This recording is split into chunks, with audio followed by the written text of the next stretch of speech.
Apostolic Game Designers.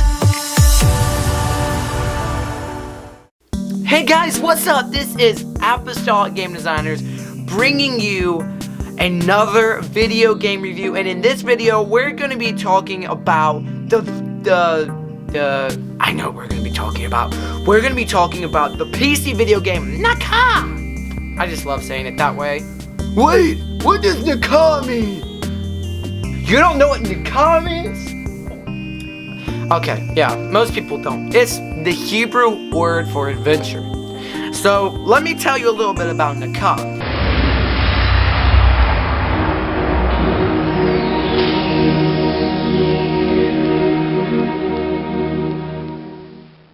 Nacah was marketed as the biblical alternative to the video game MYST. So that means it's a lot of point-and-click adventure. So this game was developed in 2001 by a company known as Virtue Games, which went on to develop a game called Isles of Derek. Either way, I don't really know what MYST is like, but I have tried this game. It's pretty short, man. You can play through it in like 30 minutes, bro. But we're going to be talking about it together today. Like I said, it's a lot of point and click, like a lot of that adventure movement. Kind of makes me think of like my everyday life, bro. You know? Oh my goodness. I'm gonna go downstairs and play Nacah!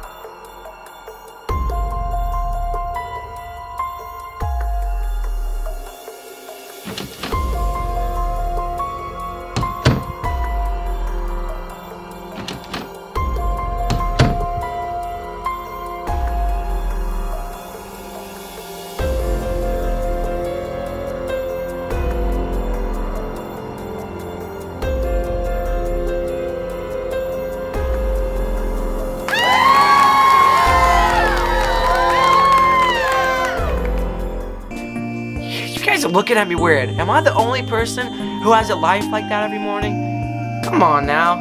So this is coming from a video gamer, man. Okay, anyway. So we're going to be talking about the different parts of the video game Nacah. So the gameplay, as like most point-and-click adventure games, the motion is very stiff. You have a very limited movement realm, whatever that means. So you can't move around a whole lot. You can only move where they let you. But, I mean, it's pretty cool. There are a lot of puzzles inside of the game. Now, one thing about this game, you are going to be pulling out the Bible a whole lot. Well, I'll tell you something. Young people these days, they need to read the Bible more. They don't do that anymore. So I think this is a great video game.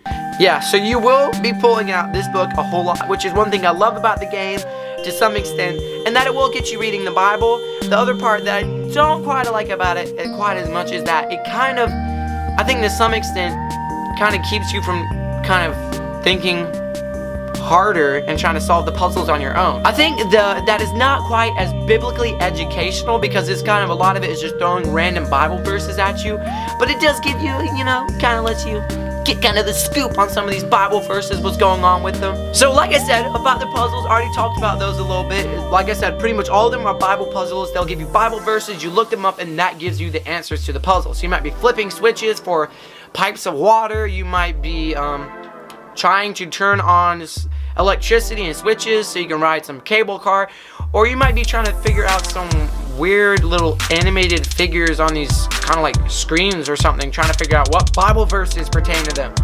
And so as far as the gameplay, there is a lot of opening doors, hunting down keys. There's a whole lot of that. One thing they brag about in this game is by the time you finish the game, you'll have memorized all the books of the Bible in order. And so I did, because there's one part you have to be able to put them all in order to pass on, but I don't think I remember them all anymore. Now, one interesting thing about this game is that it has virtually no storyline. You're just trying to escape this island, but it doesn't tell you why. You're just running from an island. I bet it has a deeper storyline. Like there's some monster that's on the island, and your job is to run away and escape the island and help everyone run away to the moon. Maybe I should talk about the graphics. That might be a good idea. Yeah. So the graphics of this game, I was pretty impressed. I was pretty impressed.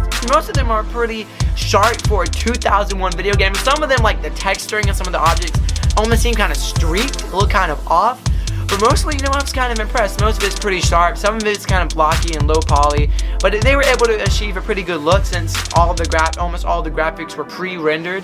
And so they didn't have to actually like put a bunch of actual 3D objects into the game, since you were, I'm guessing, looking at a bunch of image files. So mostly, after that technical little mumbo jumbo right there, I was pretty impressed with the game, man. And you know, to be honest, I can't think of a single thing that was wrong with it. Now, I will give you the warning, you gotta keep your eyes peeled, because I played through the game twice.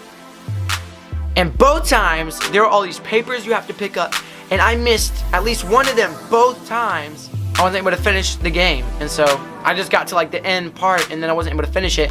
One thing I don't like about the game is that there are these machines that you can give papers to, and if you put the papers in the wrong order and you put them into the machine, it doesn't give them back, and so you have to start the game all over again. It's really aggravating. Here, take this piece of paper with a fish on it.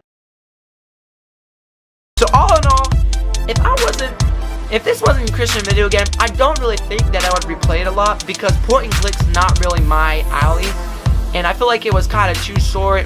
The gameplay wasn't really fun enough. But all in all, for a Christian video game, I was really impressed. I would definitely recommend this to somebody else. So check out this game. It's not available for digital download, but it's on eBay, Amazon, you know. Hopefully, you can hunt it down in one of those places. Anyway, guys, thanks for checking this out. This is our first Apostolic Game Designers video with a green screen. Check it out, man. This is amazing. So, as you might tell, our camera quality is a lot better. I spent about $1,300 on camera equipment for our videos to make them look better. So yeah, things are getting a little bit better, man. Anyway, thanks for checking out this video. Stay cool, stay tuned to the channel. We got more tutorials, video game updates, video game reviews coming out. So just don't be a stranger. Hey, homie. Yeah, I was wondering if you want to hang out and play Nacah. What? Why am I saying it like that? Because it's Nacah. That's why, man. You want to hang out and play it? You don't even know what it is? Well, you're going to find out, okay? Okay. We'll play Nacah at 7 tonight. Okay, later, man. Bye.